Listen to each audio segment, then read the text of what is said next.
Are we so different, you and I? So we're not so different after all. Spider-Man, you and I are not so different. We're not so different, you and I. We've all seen lots of movies where the antagonist announces, We are not so different, you and I. But we are the same.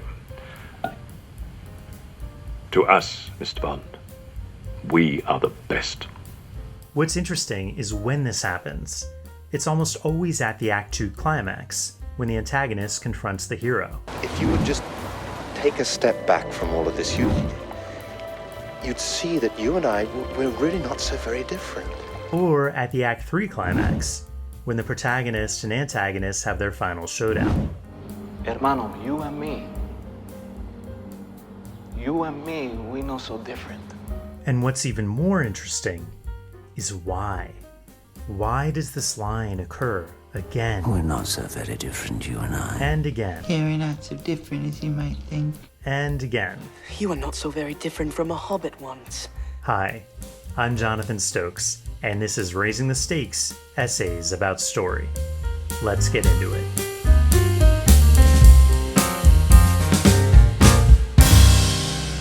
Here's a fun way to think about structure. Imagine every story is existing entirely inside the psyche of the protagonist. Follow me like a ninja. This is Michael Corleone. A Freudian might call him the ego, choosing a course between the influence of the lusty, violent, impulsive id, represented by his brother Sonny, and the influence of the rational and calculating superego, represented by Michael's adopted brother, Tom Hagen. K represents who Michael would like to become: wholesome, law-abiding, waspy, the opposite of his criminal family. Jungians would call her the anima, or female personification of the soul. But even if you're not a Freudian or a Jungian, you can probably agree that every protagonist goes up against their shadow, the dark, psychological forces that represent the worst parts of their nature: brutality, ruthless ambition, cunning betrayal. To Jungians, you must overcome your shadow in order to become the best version of yourself. So the shadow, the antagonist, represents the dark side of the hero's nature, and the dark side of the theme. If the hero needs to learn a lesson about ambition, make the antagonist embody greed. I look at you, and I see myself. If the Incredibles are special, then Syndrome will want to make sure that no one is special. And when everyone's super, no one will be. Belloc is just as ambitious a treasure hunter as Indiana Jones. He's just more ruthless. You and I are very much alike. Iron Man is a ruthless billionaire arms manufacturer with a weapon suit who goes up against a more ruthless billionaire arms manufacturer with a weapon suit. So the villains are right. They're usually not so different from the heroes. What were you trying to prove?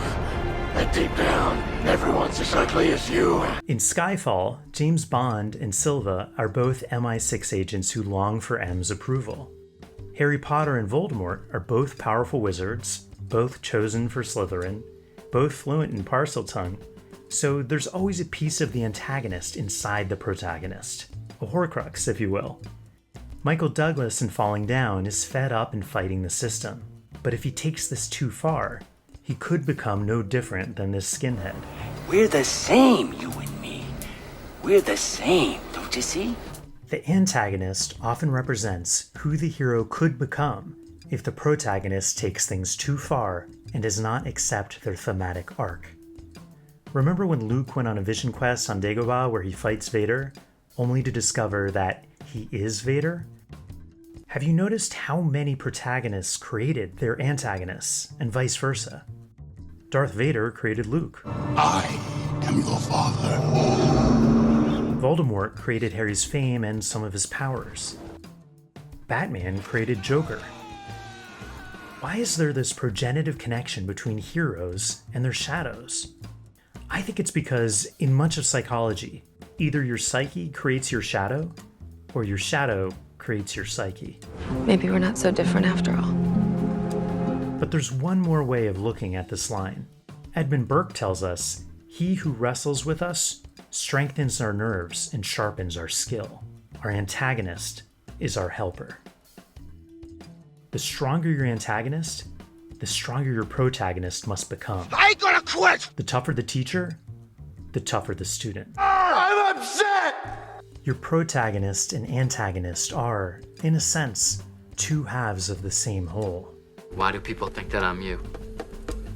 I think you know. Because we're the same person. That's right. Maybe we can look at each antagonist in our own lives and ask ourselves, how are they making me stronger? What are they teaching me? How are they helping me grow? Then we can cease to see them purely as an adversary and instead truly say, I come to believe that I got it in me to be somebody in this world. And it's not because I'm so different from you either. It's because I'm the same.